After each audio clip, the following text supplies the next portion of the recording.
The surface is a measurement of electrical flux. किसे denote करते हैं फ्लक्स को? फाई से। फाई जो होता है ई वेक्टर डॉट एच के, तो plus q charge O point पर है और इससे ये आपने वन एफ नॉट के, मतलब जो चार्ज है क्यू जो उसके अंदर है और जो एफ नॉट के उसका डिवाइड, तो इससे पता चला कि जो ई वेक्टर डॉट डी वेक्टर होता है वो क्यू बाय एफ नॉट के बराबर होता है। इसी को हम लोग कहते हैं per unit length.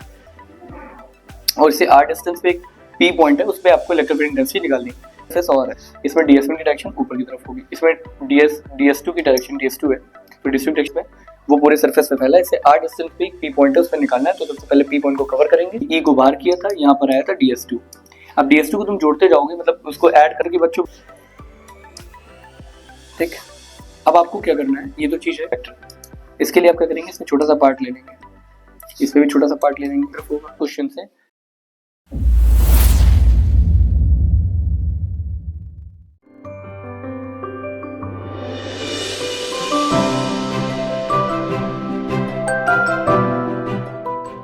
Hello students, मैं Kushak Shukla, welcome to SGI Shivaji group of institution. आज हम लोग गॉस थ्योरम के बारे में थोड़ी सी चर्चा करेंगे, जानेंगे गॉस थ्योरम के क्वेश्चंस, क्योंकि हम लोग को टारगेट प्रीवियस ईयर करना है। तो प्रीवियस ईयर पे जो क्वेश्चंस आए हुए हैं गॉस थ्योरम से रिलेटेड उसको डिस्कस करेंगे, और पीवाईक्यूज हैं 90% और इंपॉर्टेंट टॉपिक्स भी इसमें इंक्लूडेड किए गए हैं। टॉपिक का नाम आप देख सकते हैं, class 12 physics, Gauss theorem, PYQs discuss किया जाएगा। चलिए हम लोग स्टार्ट करते हैं चीज़ों को और बेहतर करते हैं, आइए समझते हैं। सबसे पहली चीज तो ये कि हम लोगों को पहली स्लाइड्स कवर करनी है, जिसमें हम लोगों को क्या क्या चीजें डिस्कस करनी है, उन चीजों को भी थोड़ा सा ध्यान से समझ लेते हैं कि क्या क्या है, क्या क्या पढ़ना है हम लोगों को, इस चीज का ध्यान रखना है और ये चीजें ध्यान रखनी है। सबसे पहले इलेक्ट्रिकल फ्लक्स जानना है, उसकी यूनिट एंड डायमेंशन जाननी है, गॉस थ्योरम की स्टेटमेंट क्या है, उसका प्रूवमेंट जानना है। 8.85 माइक्रोग्राम का चार्ज है स्फीयर के अंदर, उसकी रेडियस 5 मीटर है, उससे कितना फ्लक्स गुजरेगा, उससे फ्लक्स कितना एसोसिएटेड होगा वो बताना है। लीनियर चार्ज डेंसिटी क्या है वो बताना है, उसका फॉर्मूला प्रूव करना है। Intensity of electrical field due to linear charge density, linear charge wire है, यहाँ पे थोड़ी सी कमी है। Linear charge density for a uniform charge infinite length wire, मतलब बेसिकली इलेक्ट्रिकल फील्ड डेंसिटी नहीं, लीनियर चार्ज वायर की तरह। जब चार्ज जो होता है वो लाइन पे फैला होता है तब निकालना है, और सिर्फ डेंसिटी जानना है और उसकी इंटेंसिटी ऑफ इलेक्ट्रिकल फील्ड निकालनी है near a conducting plate of infinite extension, इसको डिस्कस करना है। ठीक है बच्चों, और हम लोग इसको इतने क्वेश्चन हम लोग को डिस्कस करने हैं जो कि हमको यहाँ पास दिख रहे हैं। सबसे पहले हम लोगों को डिस्कस करना है, आइए समझते हैं जो टॉपिक है हम लोगों का, जल्दी से उसको चलो जानने की कोशिश करते हैं। वो टॉपिक कौन सा है? Electrical flux. Electrical flux very important, ये ध्यान रखिएगा। इलेक्ट्रिकल फ्लक्स क्या होता है, जल्दी बोलिए बोलिए। The number of electrical field of lines, the number of electrical field of lines passing through the surface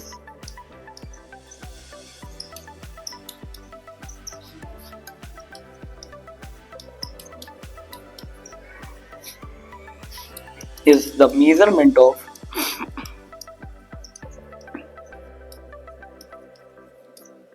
electrical flux. Measurement of electrical flux. It is denoted by phi e। ये phi e से denote होता है। तो जो phi e होता है वो basically dot product होता है E vector dot A vector का। इस चीज का भी ध्यान रखना है। इलेक्ट्रिकल फ्लक्स हमेशा ये ध्यान रखिएगा, the number of electrical field of lines passing through the surface is a measurement of electrical flux. ये मान लीजिए ये सरफेस है, इससे जितनी फील्ड ऑफ लाइंस निकलती हैं, इलेक्ट्रिकल फील्ड ऑफ लाइंस, तो ये यहाँ तक तो इलेक्ट्रिकल फील्ड थी, लेकिन यहाँ से निकलने के बाद किसका रूप लेती हैं? इलेक्ट्रिकल फ्लक्स का, क्योंकि वो फ्लक्स उठेंगे सरफेस से क्रॉस करने के बाद। तो जब कभी भी electrical field of lines surface को क्रॉस करती है तो इलेक्ट्रिकल फ्लक्स कहा जाता है उसको। इलेक्ट्रिकल फ्लक्स डॉट प्रोडक्ट होता है इलेक्ट्रिकल फील्ड वेक्टर का, इलेक्ट्रिकल फील्ड वेक्टर। ये क्या होता है? एरिया वेक्टर, एरिया वेक्टर का। इस चीज का ध्यान रखना। इसकी यूनिट क्या होगी? यूनिट क्या? इलेक्ट्रिक फील्ड की यूनिट क्या होती है? Newton per coulomb into metre square. Dimension की बात करें तो डायमेंशन कैसे निकलेगी? इसको दे रहा हूं, न्यूटन की डायमेंशन क्या होती है? mlt-2। कूलम की क्या होती है? at into L square.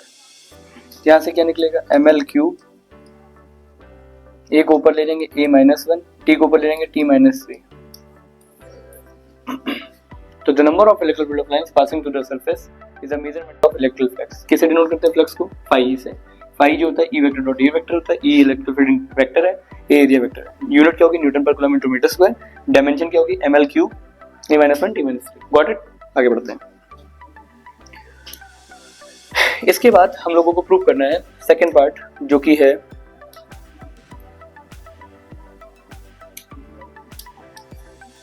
What do you mean by the Gauss theorem. Gauss theorem क्या कहती है? गॉस थ्योरम के बारे में समझते हैं, वेरी इंपॉर्टेंट टॉपिक है, उसको प्रूवमेंट पर। तो बोलिए the total flux, the total electrical flux, the total electrical flux associated with closed surface, associated with closed surface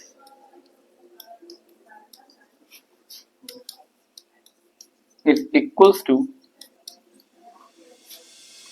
1 upon epsilon naught k times the total charge present inside it, present inside it।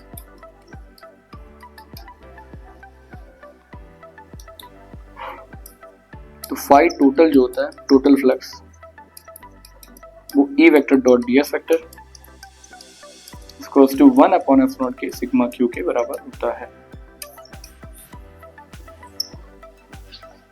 ठीक है, ये चीज का ध्यान रखना है, ये इसकी स्टेटमेंट है और ये इसकी थ्योरम है, इसको ध्यान रखना है। अब दूसरी चीज है, सबसे पहली चीज तुमको ये ध्यान रखनी है, इसी में एक चीज और पूछिए कि प्रूव कर दीजिए। तो ध्यान रखिएगा इसको प्रूव कैसे करेंगे, इसको थोड़ा सा ध्यान दीजिए, इसको कैसे प्रूव किया जाएगा।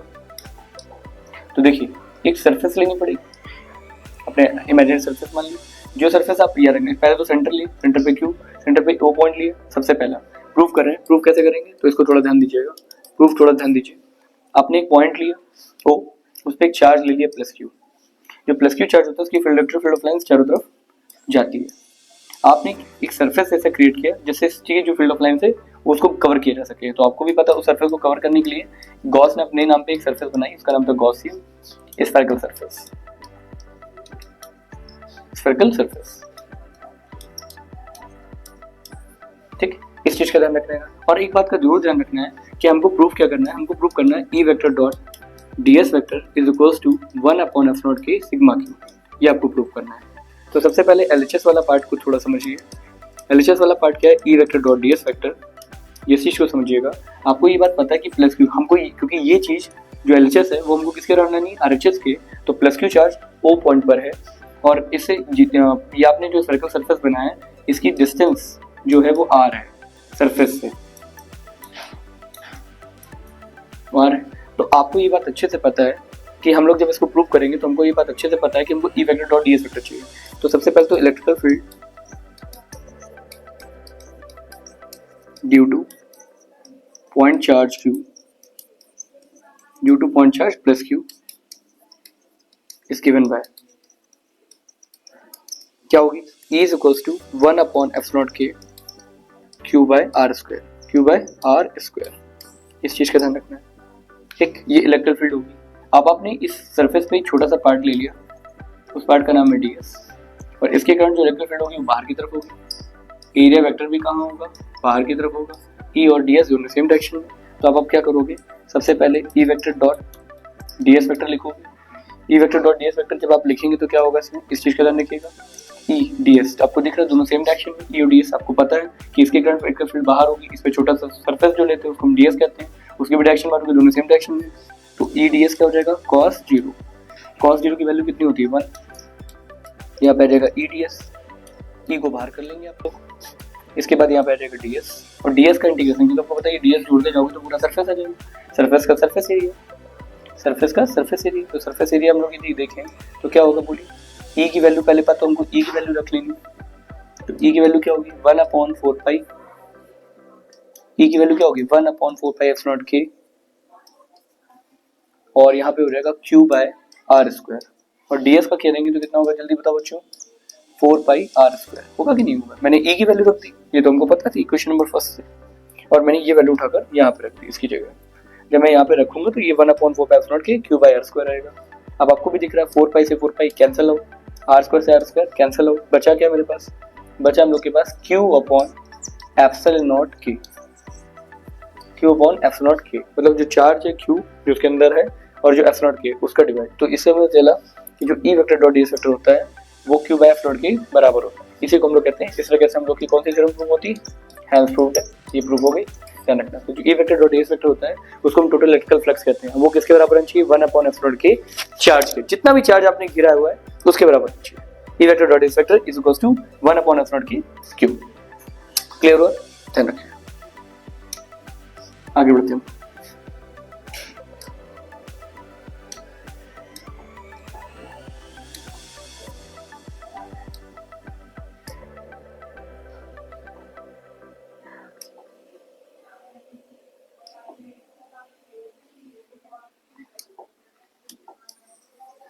क्या 8.85 माइक्रोकूलम का चार्ज है, ठीक है, ठीक। इस place at the centre of the sphere, sphere के सेंटर पे प्लेस्ड है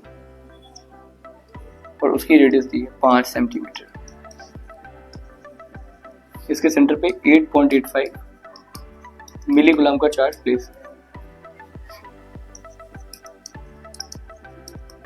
10⁻³ कूलम इस सेंटर पे प्लेस्ड है। रेडियस कितनी है, 5। और आपसे पूछा है फ्लक्स कितना होगा, तो आपको पता है फ्लक्स जो होता है टोटल फ्लक्स वो 1/ε0 की सिग्मा क्यू होता है। और इसके अंदर चार्ज कितना गिरा है, 8.85 मिलीकूलम, जिसकी वैल्यू मैंने आपको बताई 8.85 - 3। कभी भी आपसे टोटल इलेक्ट्रिकल फ्लक्स पूछा जाए तो फॉर्मूला ये लगाएंगे यदि चार्ज गिवन है, तो 1/ε0 के, तो ε0 की वैल्यू क्या रखेंगे 8.85 10⁻12, T की वैल्यू क्या लेंगे इंटू 1, Q की वैल्यू कितनी है 8.85 10⁻3, कैंसिल हो गया। -12 से -3 कैंसिल करेंगे तो 10 की पावर कितना हो जाएगा 9। तो आपको ये बात पता चल गई, जो फाई टोटल होगा, टोटल इलेक्ट्रिकल फ्लक्स होगा वो आ जाएगा 10⁹ Newton per coulomb into metre square. ये ध्यान रखिएगा, चार्ज आपको दिया गया, डिस्टेंस और रेडियस का कोई यूज ही नहीं है, क्योंकि जो टोटल इलेक्ट्रिकल फ्लक्स होता है वो चार्ज पे डिपेंड करता है, ना कि डिस्टेंस पे। Got it? मैं आप लोग, तो ये हम लोग हो गया 10⁹ Newton per coulomb into metre square. इसके बाद हम लोग का जो नेक्स्ट पार्ट है उसको ध्यान दीजिएगा, ठीक है, उस चीज को समझते हैं।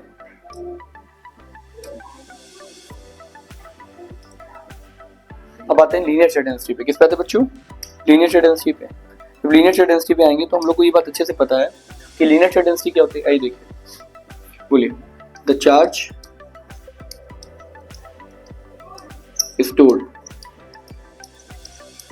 per unit length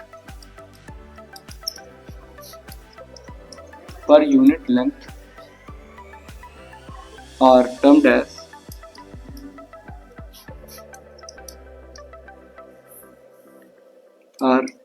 termed as linear charge density.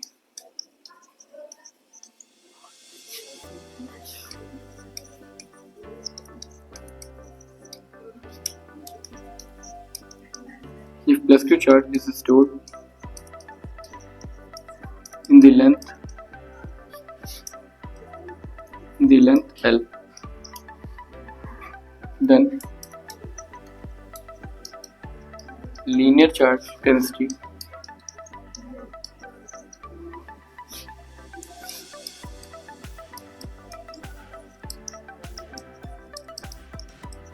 given by, तो lambda is equals to Q by L, lambda equals to Q by linear charge density का फॉर्मूला। यूनिट क्या होगी, कूलम पर मीटर, ये ध्यान रखिएगा। डायमेंशन कई बार पूछी जाती है, L-1 80 डायरेक्ट, क्योंकि लेंथ को ऊपर ले जाएंगे L-1 कूलम की 80 होती है। अरे क्वांटिटी कैसी है, स्केलर है, आपको भी पता है। Clear? The charge stored per unit length are termed as linear charge density. It is if plus Q charge is stored in the length L, then linear charge density is lambda equals to Q by L. इसी को differential form में हम लोग dQ by dL के नाम से भी जानते हैं, तो कोई दिक्कत नहीं, ये डिफरेंशियल फॉर्म है। दूसरी चीज हमको ये प्रूव करनी है, फॉर्मूला निकालना है। देखिए बच्चों, फॉर्मूला निकालना है लीनियर चार्ज वायर का। क्वेश्चन देख लेते हैं। Deduce the formula of intensity of electric field due to linear charge wire. Linear charge wire है basically, due to linear charge density for a uniform charge infinite length wire. Infinite length का एक wire है, उसके कारण r distance पे electrical field intensity आपको निकालनी है पी पॉइंट पे। तो जिस आपको भी पता है प्लस क्यू चार्ज होगा उस पूरे सरफेस पे फैला होगा, और इसे आर डिस्टेंस पे एक पी पॉइंट है, उस पे आपको इलेक्ट्रिक फील्ड इंटेंसिटी निकालनी है। याद रखिएगा बच्चों, कभी भी आपको इलेक्ट्रिक फील्ड इंटेंसिटी निकालनी है गॉस थ्योरम की मदद से, तो सबसे पहले आपको ई वेक्टर डॉट ds वेक्टर निकालना है, ये पहला स्टेप है। दूसरा स्टेप आपको सिग्मा क्यू देखना है, ये दूसरा स्टेप है। एंड तीसरा स्टेप आपको फॉर्मूला लगाना है, ई vector dot ds vector is equals to 1/ε0 के सिग्मा क्यू। तभी आप इलेक्ट्रिक फील्ड इंटेंसिटी निकाल सकते हैं गॉस थ्योरम की मदद से। ये तीन स्टेप को फॉलो करेंगे और आपकी इलेक्ट्रिक फील्ड इंटेंसिटी निकल आएगी। Got it? समझ में आया बच्चों आप लोग को? ठीक है, इस चीज का ध्यान रखिएगा। तो इस चीज को थोड़ा सा समझ लेते हैं हम लोग, तो और बेहतर तरीके से समझ में आएगा, तो और चीजें बेहतर तरीके से क्लियर हो जाएंगी। तो थोड़ा सा मतलब होता बस ये है कि कॉन्सेप्ट क्लियर हो गया तो बस चीजें और बेहतर हो जाती है, तो फिर समस्या नहीं रहती। ठीक है, तो अब हम क्या करेंगे, सबसे पहले पी पॉइंट को घेरेंगे, क्योंकि याद रखना बिना कवर किए हुए कभी भी हम इलेक्ट्रिक फील्ड इंटेंसिटी नहीं निकाल सकते। रूल है, इलेक्ट्रिक फील्ड इंटेंसिटी यदि निकालनी है तो हमको सबसे पहले उस पॉइंट को कवर करना पड़ेगा, और उस पॉइंट को कवर करने के लिए गॉस ने अपनी खुद बात कही थी, और सरफेस को गॉसियन सरफेस कहते हैं। और याद रखना, एक लाइन को कवर करने के लिए जो सरफेस की रिक्वायरमेंट होती है वो सिलेंड्रिकल होती है। कैसी होती है? सिलेंड्रिकल। अब यदि सिलेंड्रिकल सरफेस चाहिए होगी तो सिलेंड्रिकल सरफेस के लिए हम क्या करेंगे, इसको ऐसे बना लेंगे और ये हम उसको ऐसे कवर कर लेंगे। ठीक, और ये आपको ध्यान रखना है। तो उसके कितने सरफेस क्रिएट हुए बोलो? एक प्लेन सरफेस है P1, फिर एक कर्व सरफेस है P2 और एक सरफेस और है। ठीक है, ध्यान रखिएगा।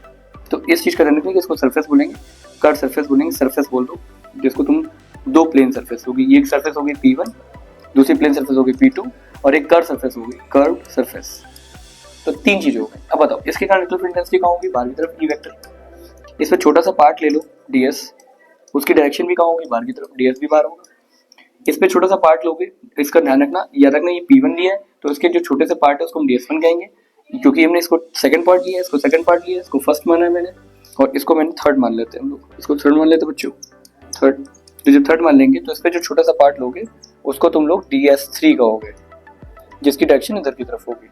इसमें ds1 की डायरेक्शन ऊपर की तरफ होगी, इसमें ds2 की डायरेक्शन ds2 है तो ds2 की डायरेक्शन बाहर की तरफ होगी।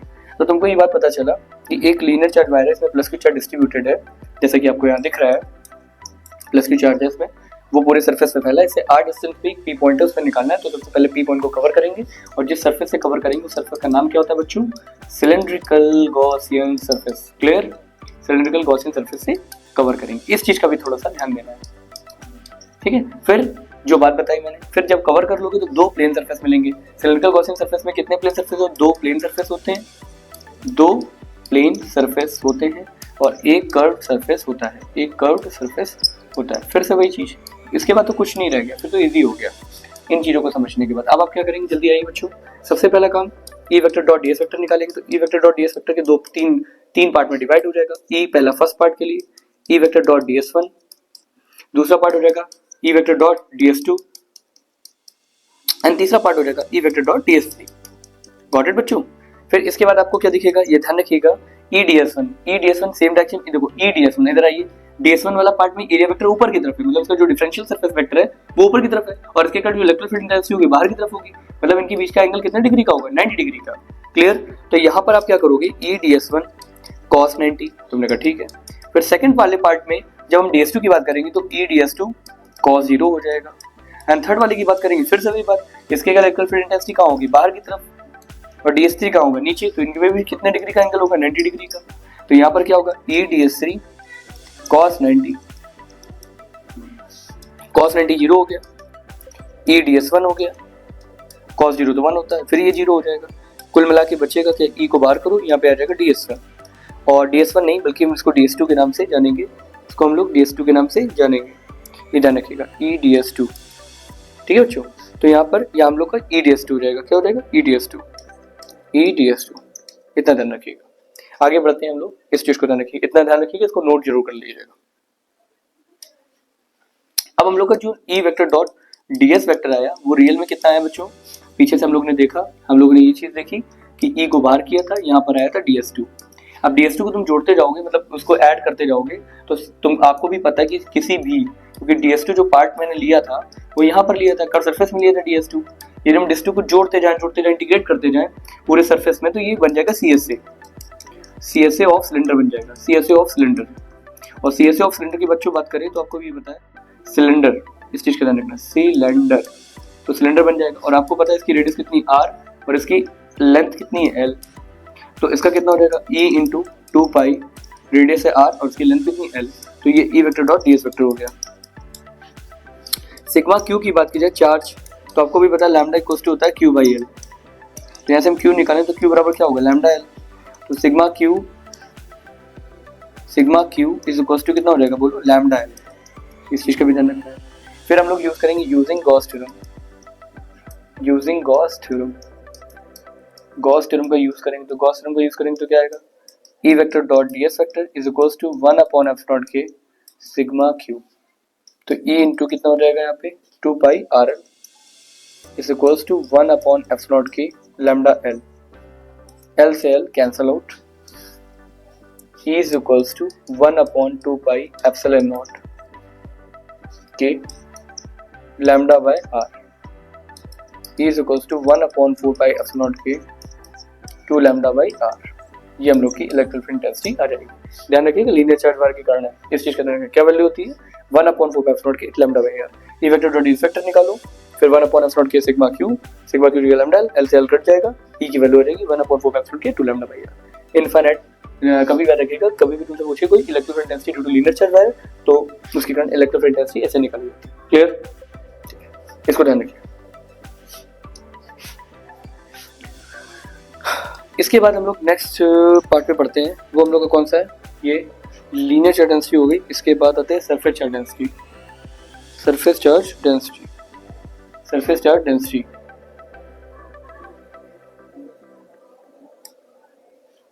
ठीक है। तो जब सरफेस चार्ज डेंसिटी की बात करेंगे तो सरफेस चार्ज डेंसिटी क्या होगी, इसको देखिए, इसको समझते हैं। तो सरफेस चार्ज डेंसिटी फिर से वही बात, the charge stored per unit area are termed as surface charge density.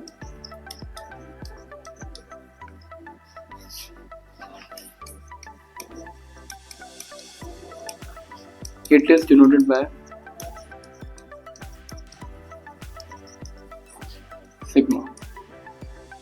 sigma equals to the Q by A.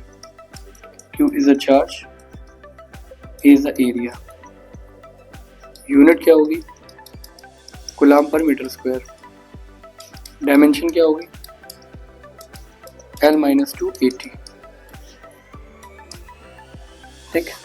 अब आपको क्या करना है, ये तो चीज है, और आपको भी पता है सरफेस पे बोल रहा है, तो सरफेस का मतलब क्या, वो एक सरफेस पे फैल जाएगा,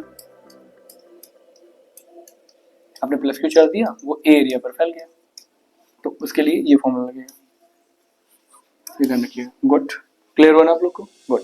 तो चार्ज स्टोर्ड पर unit area are termed as surface density, denote कैसे करते हैं सिग्मा से, sigma equals to Q by A, Q charge है ए एरिया, जैसे कि इसमें दिखा गया, जब क्यू चार्ज आप इस एरिया पे फैलाओगे, स्फीयर पे फैलाओगे तो उसके पूरे सरफेस पे फैल जाएगा, तो क्यू चार्ज ऊपर रखो डिवाइड बाई एरिया और आपको ये मिल जाएगा। अब आते हैं हम लोग डेरिवेशंस, एक छोटा सा डेरिवेशन, इसको भी कवर कर ले तो हम लोग का टॉपिक खत्म हो जाएगा। जितना मैंने बताया एक बार रिवीजन जरूर कर लीजिए, एक चीजों का, जो चीजें मैंने आपको बताई बहुत इंपॉर्टेंट है, एग्जाम में डायरेक्ट पूछी जाती है, इसलिए हम चीजों पे और टारगेट करते हैं। कह रहा है इलेक्ट्रिक इंटेंसिटी निकालिए नॉन कंडक्टिंग प्लेट सीट, आइए देखते हैं। ये एक प्लेट सीट ले ली हमने, इसे, इस पे प्लस क्यू चार्ज है वो पूरे पे फैला हुआ है, और इसके कारण किसी पॉइंट पर, जितना पॉइंट आगे लिया है, जितने डिस्टेंस का कोई ऐसा फैक्टर नहीं होता, जितना दूर आपने पॉइंट इधर लिया है राइट साइड, उतना ही दूर एक पॉइंट यहाँ पी डैश लेंगे और इन दोनों पॉइंट को कवर कर लेंगे। इस पर हमने चार्ज दिया प्लस क्यू और इसका एरिया जो है ए, ऐसा मान लीजिए, ठीक। और आपको भी पता है यदि पी और पी पॉइंट को कवर करना है तो आपको जो सरफेस चाहिए होगी, क्योंकि किसी भी लाइन को कवर करने के लिए जो सरफेस चाहिए वो हमेशा सिलेंडर चाहिए, इस चीज़ का भी ध्यान रखिएगा। तो आपने ये एरिया कवर कर लिया, मान लेते हैं कि इसका जो एरिया आ रहा है वो ए का हिस्सा है, तो उसका एरिया ये ए होगा, तो ऑटोमेटेड ये भी एरिया क्या होगा ए, और ये भी एरिया क्या होगा ए। जब इसे गुजरेगा तो फील्ड ऑफ लाइंस इधर से ऐसी तरफ जाएंगी और इससे भी इधर की तरफ बाहर की तरफ होंगी, तो इससे क्रॉस करेंगे ऐसे। जब इसे क्रॉस करेंगे तो फ्लक्स बनाएंगी। अब बात है कितना फ्लक्स बनाएंगे तो उसको देखिए। तो फिर से वही बात, हमने क्या बताया आपको, कभी भी इलेक्ट्रिक फील्ड निकालनी हो तो हमेशा क्या करते हैं, सबसे पहले ई वेक्टर डॉट ds वेक्टर। इसके लिए आप क्या करेंगे, इसमें छोटा सा पार्ट ले लेंगे, इसमें भी छोटा सा पार्ट ले लेंगे। इस पार्ट का नाम लिखेंगे 1, क्योंकि 1 पार्ट माना है, 1 सरफेस बनी है, सेकंड सरफेस मानी है। इस पार्ट को बोलेंगे ds1 और इस पार्ट को हम लोग बोलेंगे ds2। इसके कारण जो ds2 होगा वो बाहर की तरफ होगा, इलेक्ट्रिक फील्ड भी बाहर होगी ई। इस वाले में ds1 बाहर होगा, इलेक्ट्रिक फील्ड भी कहाँ होगी, बाहर। तो आप क्या करोगे, जो फर्स्ट पार्ट होगा इसके दो पार्ट में ब्रेक करेंगे, ई vector dot ds1 vector plus ई वेक्टर डॉट ds2 वेक्टर। और ये बात आपको पता है। अब आपको पता है क्या कि ds1 और ई दोनों सेम डायरेक्शन में, यहाँ पर क्या हो जाएगा, ई ds1 cos 0, यहाँ पे भी क्या होगा, ई ds2 cos 0। cos 0 1 होता है, ई ds1 हो जाएगा प्लस ई ds2। ई को बाहर करा, इंटीग्रेशन ds1, इसको ई को बाहर करा, इंटीग्रेशन ds2। अब ये ds1 को इंटीग्रेट कर दोगे तो तुम्हें एरिया ए मिलेगा, और ds2 को इंटीग्रेट कर दोगे एरिया ए मिलेगा। तो कितना एरिया होगा, ई इंटू ए, ठीक है बच्चों। तो ये कितना हो गया बोलो, 2E है। तो आपने जो टोटल फ्लक्स निकाला है, इलेक्ट्रिक फ्लक्स, वो आया 2E है। सिग्मा क्यू चार्ज कितना होगा आप लोग बताइए, क्योंकि ये एरिया की बात हो रही है, चार्ज एरिया पर फैला है। तो चार्ज निकालने का तरीका क्या होगा, देखिए हम लोगों ने सिग्मा पढ़ा, सिग्मा इज इक्वल टू बड़ा क्यू बाई ए। ऐसे क्यू निकालेंगे तो क्यू की वैल्यू कितनी निकलेगी बताइए, क्यू इज इक्वल टू निकलेगी सिग्मा ए, और जो क्यू होगी वही सिग्मा क्यू का काम करेगा। तो q is equal to sigma a आएगा। टोटल फ्लक्स निकल गया, चार्ज पता चल गया, बस इलेक्ट्रिक फील्ड निकालनी। हमने क्या बताया था, सबसे पहले ई वेक्टर डॉट ds वेक्टर निकालो, दूसरा काम चार्ज निकालो। जब ये दोनों काम निकाल लोगे तो आपको फिर फॉर्मूले में रखना रह जाएगा, खत्म हो जाएगा।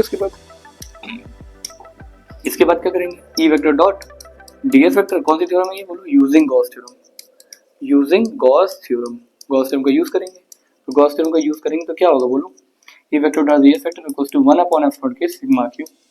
और E vector dot ds vector क्या होता है, अभी हमने बताया e इंटू ए, वो भी कितने 2E is equals to 1 upon F naught के सिग्मा क्यू की वैल्यू क्या थी, सिग्मा ए, जैसा मैंने अभी पीछे बताया था।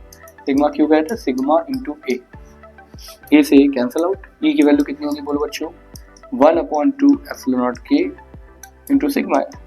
तो ई बराबर कितना आ गया, सिग्मा अपॉन 2 एप्सिलॉन नॉट के। तो ये इलेक्ट्रिक फील्ड डेंसिटी होगी कंडक्टिंग शीट की तरह। क्लियर, इसको ध्यान रखिएगा। तो इस तरह से हम लोग ने कई सारी बातें की। सबसे पहले हमें इलेक्ट्रिक फ्लक्स जाना, क्या होता है, the number of electric field of lines passing through the surface is a measurement of the electric flux. It is the dot product of electric field vector and area vector and it is given bye phi e। phi is equals to e vector dot e vector dot a vector, unit newton per coulomb into metre square. Dimension मैंने आपको निकाल कर दिखाई। फिर second चीज थी theorem क्या होती थी, गॉस थ्योरम, जो कि यूजफुल है। The total flux enclosed by the closed surface is equals to the 1 upon f naught के total charge present inside it. Formula था क्लोज इंटीग्रल में e vector dot ds vector is equals to sigma 1 upon f naught के sigma q. e vector dot ds vector is equals to 1 upon f naught के sigma q. Got it. इसी तरह से मैंने कई सारी चीजें आपको बताई, मैंने जैसे कि यहाँ पे मेंशन भी किया आपको, मैंने इस चीज का भी थोड़ा सा ध्यान देना है। तो यदि इन चीजों पे हम थोड़ा सा समझ लेते हैं तो हमने इतने सारे क्वेश्चन आपको डिस्कस किए। जैसे कि हमने यहाँ पे आपको क्वेश्चन डिस्कस किए तो आपको समझ में आए कि क्या क्या चीजें करनी है, 1 2 3 4, ये जो 5 क्वेश्चन हैं